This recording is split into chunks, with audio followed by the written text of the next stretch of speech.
Top of the morning to you and the rest of the day to yourself. It's your boy Paulo Castro here. If you're not 21, do me a favor, go find something else to do. This is a special dedication video to my good friend Taylor Jarvis, who asked a while ago what is the difference between whiskey, scotch, and bourbon. And with St. Patrick's Day around the corner, what a great time to do this video. So, before anybody gets upset, yes, I do have a rum in this video. I'll explain that later. Don't lose your tits. So, nutritionally, basically all the same.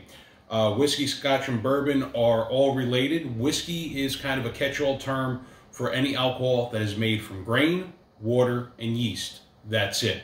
The types of grain you could use: wheat, barley, corn, or rye. So if you find a rye whiskey, it's going to be made out of rye. Kind of simple enough. Now, who created whiskey?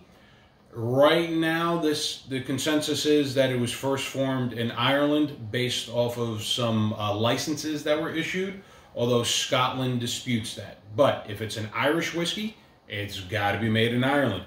If it's a Scotch whiskey, got to be made in Scotland.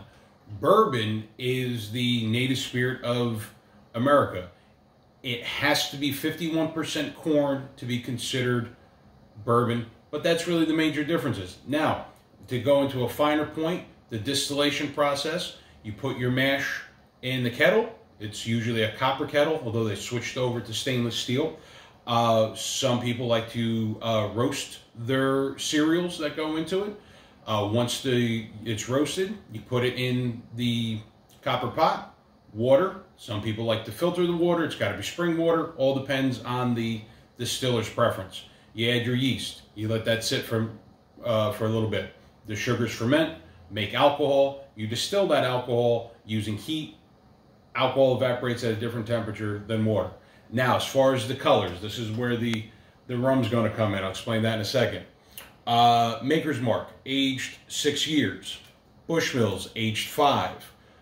Maker's Mark, an American bourbon. Bushmills is the whiskey of Ireland.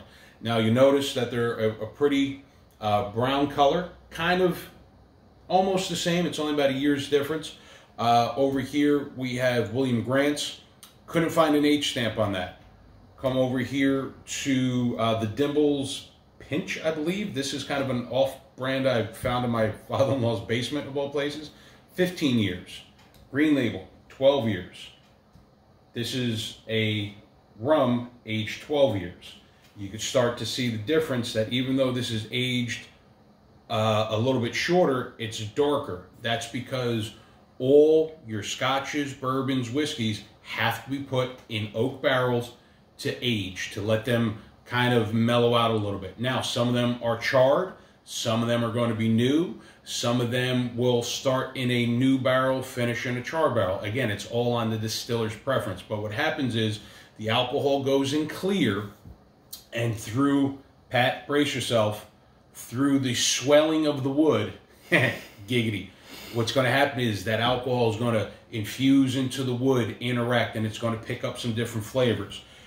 Your flavor profiles can be anywhere from caramel to toffee, chocolate, vanilla, nuts, spices such as pepper, cinnamon, honey, butterscotch, a smoky flavor.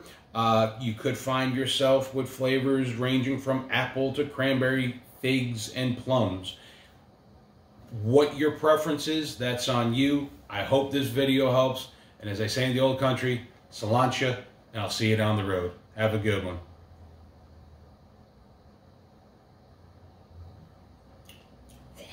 Wow.